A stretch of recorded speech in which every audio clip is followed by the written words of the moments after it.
So, Linda, thank you for being here. And I know you removed your mask. I've got mine too. But we can't talk very well with a mask. No.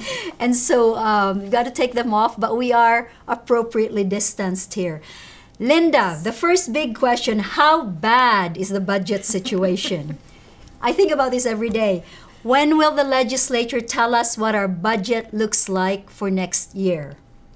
You know, President, when we had this town hall last month, I indicated that we were expecting some budget challenges based on what's happened with COVID-19. And sure enough, the state legislature has already had a couple of special sessions, will continue to have special sessions. In this last special session, they took their first action to try to balance the state's books this year, and they borrowed from us $15 million of our carry forward from last year, but they're giving it back July 1. So basically, there's no impact to our current operating budget. Since then, at the end of April, we received notification from legislative leadership that we should not anticipate receiving the money that they had allocated in the March legislative session. Well, we had already planned on that. We had that as an expectation that that might happen. So we did. That's why we paused PBA. We paused PBA for that very reason. So should they pull those monies back in the coming weeks, we haven't spent them yet. So again, no budget cut to the institution. But recognizing this economic impact is not over and that they haven't tallied what the impact is completely, the legislative fiscal analyst did ask all institutions to provide a 2%, 5%, and 10% tax fund reduction scenario. We've provided that to them. That's with base budget. For base tax funds, yes, for base tax funds. More importantly, though, internally, we've already implemented some practices to help us prepare for that. One of those was our human resource guidelines, which encourages leaders, particularly executives, to delay, pause, or even freeze hiring right now so that we have more flexibility and opportunity to address the upcoming budget cuts that we expect. All right. Thank you, Linda. Related to this, second question, employees at schools around the country are being furloughed. Should I be concerned that this could happen at UVU? If the fall semester is altered, what chance is there of staff cuts, and what areas might be most impacted?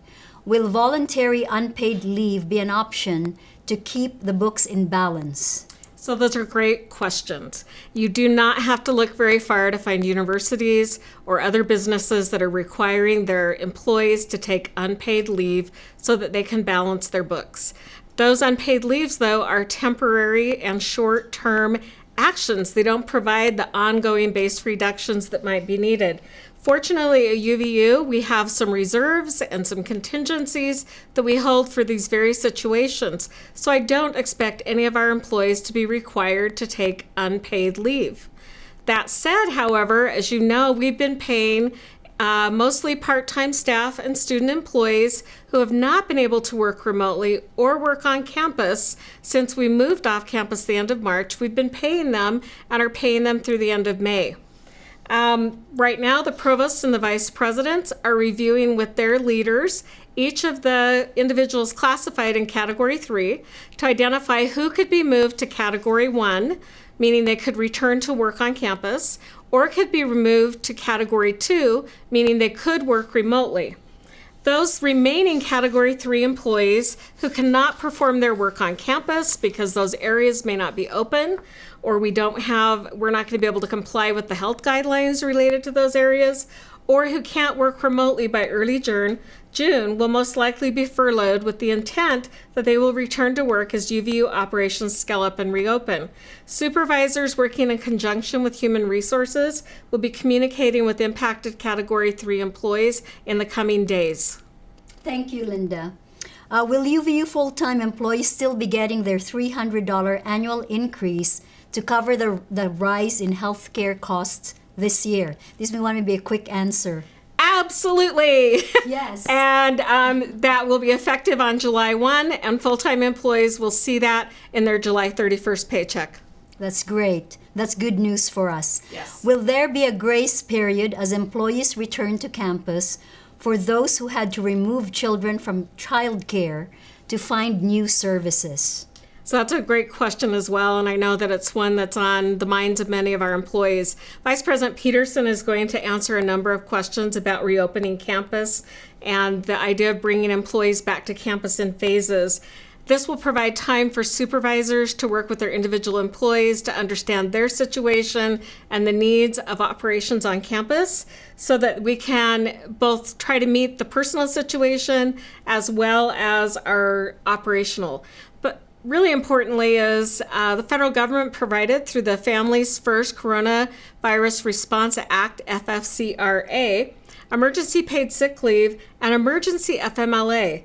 And the emergency FMLA is available for employees full and part-time caring for a child whose school or place of care is closed or child care provider is unavailable for reasons related to COVID-19. And employees can find more information about that on UVU's Coronavirus Employee Guide website. Or you can contact employeewellness@uvu.edu. Great. Is there going to be any additional sick time given to those who have continued to work on campus during the shutdown? Moving forward, will there be additional sick time provided to encourage employees to stay home when they are ill?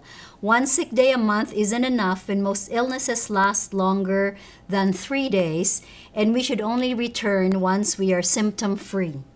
So sick days. Sick days, great. Well, despite the unprecedented circumstance of COVID-19, I have been so impressed with the exceptional care, accountability, and results that our employees, whether they're working on campus, and you've highlighted some of those today, or whether they're working remotely, have done. And these efforts have been and continue to be so impressive. One of the requirements for us reopening campus is ensuring that employees do not come to campus if they have symptoms of COVID-19 or have been asked to self-isolate or self-quarantine. So if you are ill, please notify your supervisor of your absence due to illness. Further, we have a form that you are to fill out if you've been asked to test for COVID-19, whether you test positively or negatively. Please fill out that form. And if you've been ill, then please fill out the return to work. It's a recent illness release form that's available on our Coronavirus Employee Guide FAQ webpage. UVU does provide generous leave for full-time employees, including the ability to accrue sick leave each month. And as I mentioned earlier, the FFCRA provides for emergency paid sick leave for full and part-time employees impacted by COVID-19. So under certain conditions, so if you're eligible for that, you have that right now, 2 weeks. Under certain conditions, Human Resources may also authorize, working with your supervisor, the creation of a sick leave pool that would allow full-time employees to donate accrued sick leave to other full-time employees. And of course, UVU offers regular FMLA. Employees are encouraged to communicate with their supervisor and contact Human Resources with any questions about your individual situation.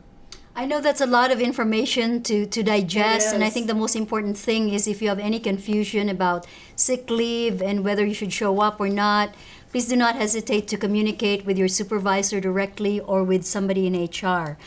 Moving on, how will high-risk employees be identified? How will supervisors identify high-risk employees while maintaining their privacy as we begin to bring employees back to campus? That's an important question, and I think the high-risk question was also addressed to Provost Vaught as well. Governor Herbert's Utah Leads Together 2.0 plan actually identifies high-risk employees. This plan and the forthcoming guidance that we expect from the Utah System of Higher Education will give us instruction around high-risk individuals and those who work around them. If any employee believes that you are high risk, if you believe you're high risk, please contact HR. You may need to give HR some health information, but HR is HIPAA certified and compliant. They will not share your private health information, but they will work with you and with your supervisor to assure that we are following the tiered guidelines for high-risk individuals. Okay. Oh, can I make one more comment, Yes. though? Thank you. Perhaps the most important thing, though, is that each of us, as we work with others, if we will just assume that the individuals we're working with may be high risk, then we can personally take responsibility for protecting each other. So whether it's wearing our masks, maintaining social distancing, washing our hands, and not coming to work ill, that is the best way to protect our high-risk employees. The next two questions, and I think maybe I'll just consolidate these questions. What are the plans regarding staff return to campus for summer and fall semesters?